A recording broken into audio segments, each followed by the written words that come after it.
Hey guys, how are ya? Today I'd like to show you my brand new Gayle Bradley 2 by Spyderco.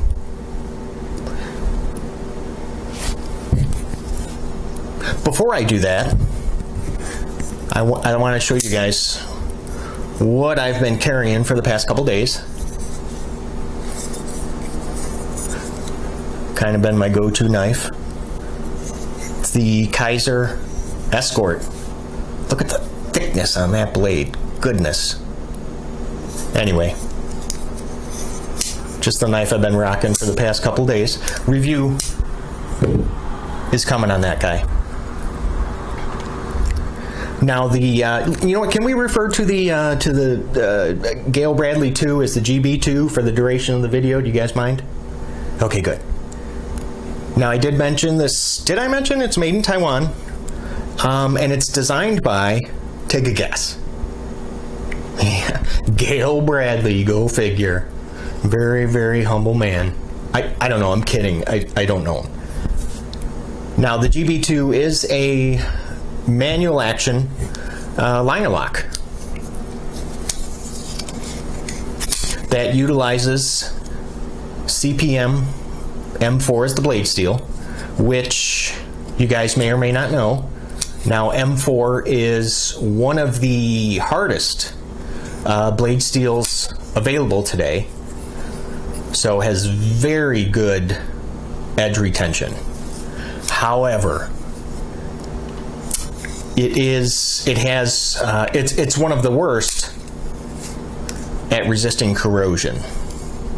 Now, just to put that in perspective for you, 440 A and C are both better at resisting corrosion, as well as AUS 6, 8, and get this, even 8CR13 MOV. Yep. Now, the blade is actually riding on bronze washers. So you see it has very nice action.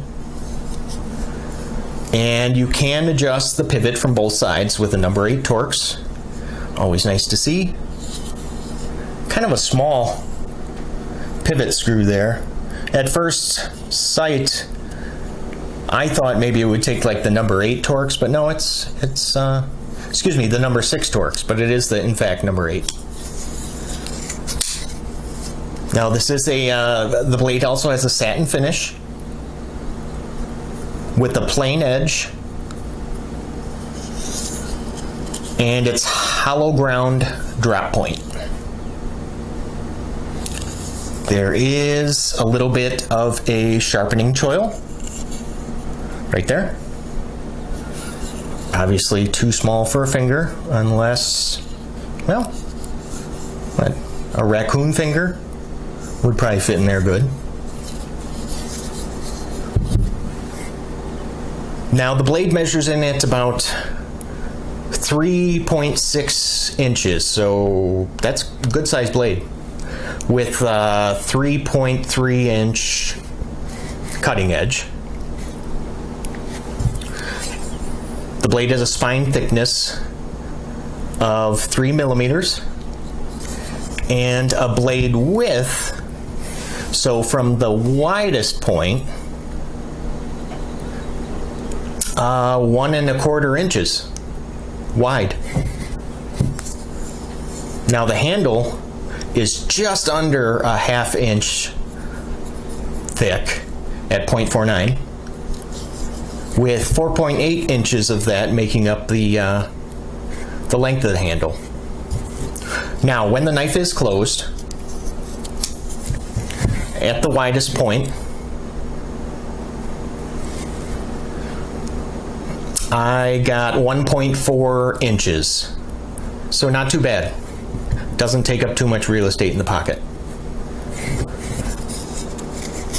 And we come to an overall length of about 8.42 inches. So decent size folder.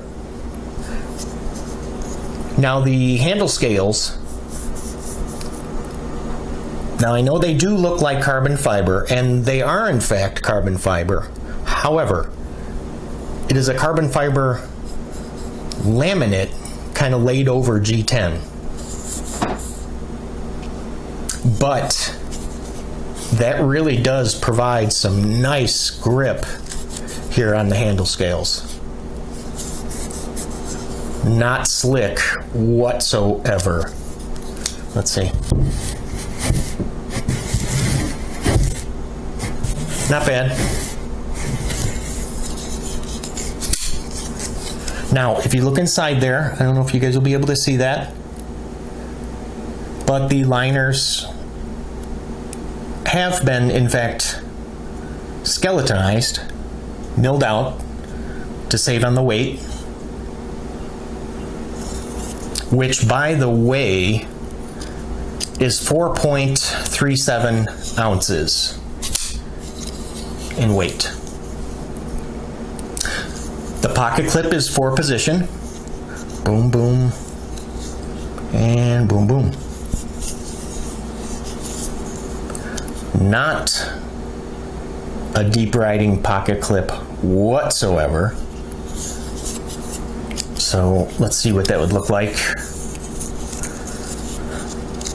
in the pocket.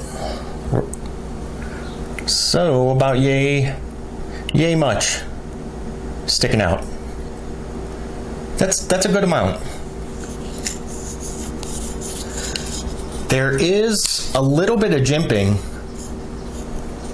which actually kind of looks weird to me if you look on the thumb ramp, just because of how small that section is on the thumb ramp compared to, now this is the Endura 4. Now you see how that jimping on the thumb ramp kind of almost takes up the entire ramp.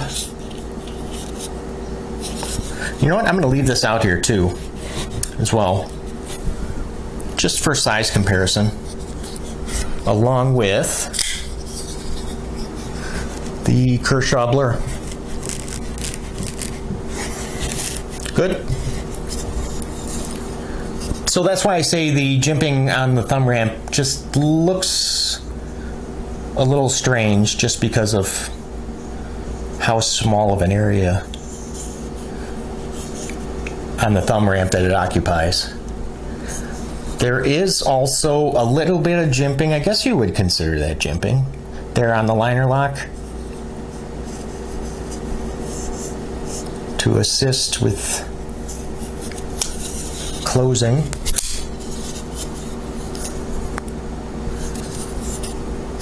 Let's look at the centering.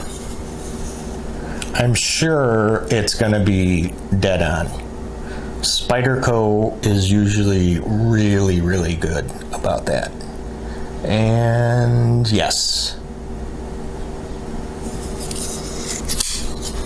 But I will say, now I did attempt to adjust the pivot, just, you know, to kind of dial in the action to where I would like it.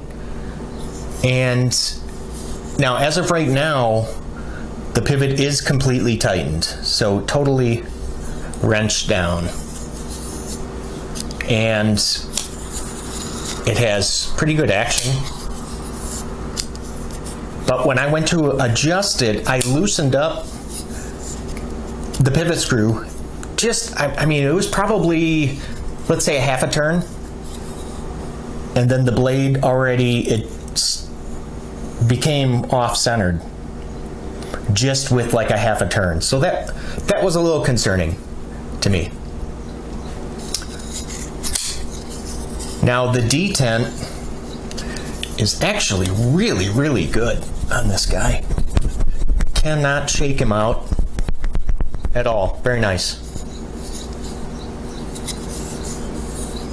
Now let's check out the stop pin, which is, as you can see, external. Kind of small as far as stop pins go.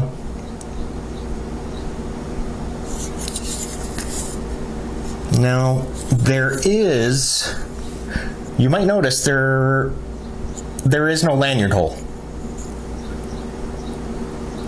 But you could actually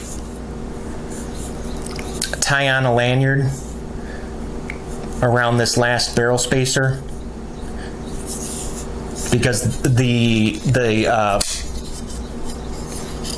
sharpened edge does not come anywhere near that last barrel spacer, so you would be okay to attach a lanyard to that one. Now this can be had, I've seen it as low as $130 and as high as $145. So that's not bad. I think that's at $130, that's pretty fair, considering what you're getting. I mean, a premium blade steel, M4.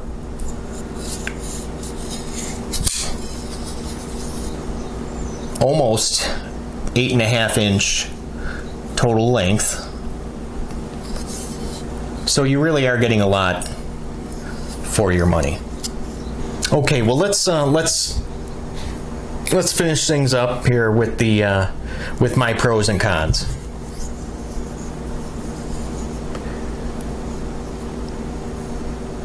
I really do like the profile. Very slim, considering it is a knife with full liners, full steel liners. So it's a fairly slim build, considering. I really do appreciate the 4-position pocket clip, especially being a left-handed person. Now I did compare the GB2 in my pocket with the paramilitary 2, and this knife actually takes up less real estate than the PM2, if you can believe that. Yep, it does. I also appreciate the grippiness of the handle scales. Now, I know it's not carbon fiber all the way through. It is just like a laminated sheet that's on top of G10. But it really does have a nice texture to it. It is not aggressive by any means. Actually, it's pretty darn good. So the issue of the obstruction, the thumb hole obstruction, makes it kind of difficult to deploy. For me, might not, you know what, you might not have the same problems. The liner lock, since it is kind of challenging to get in there,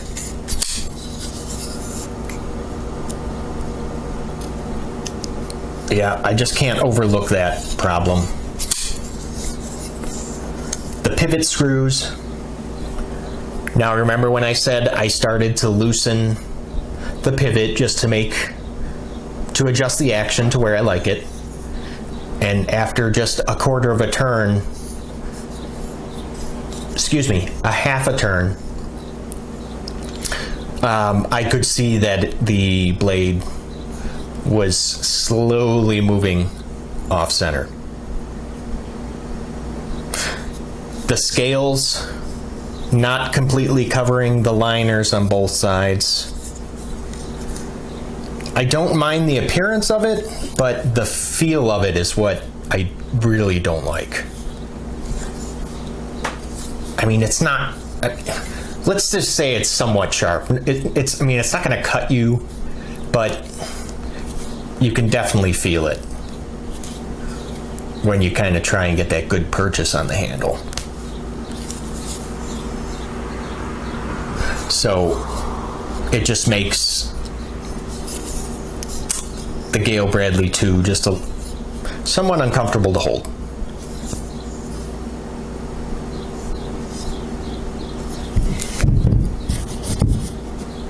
So, I'd like to thank you guys for swinging by today. I really did. I appreciate it. I really do.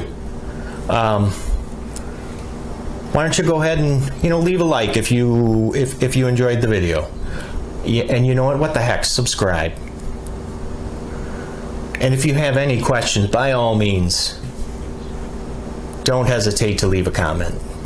I read them all. I respond to them all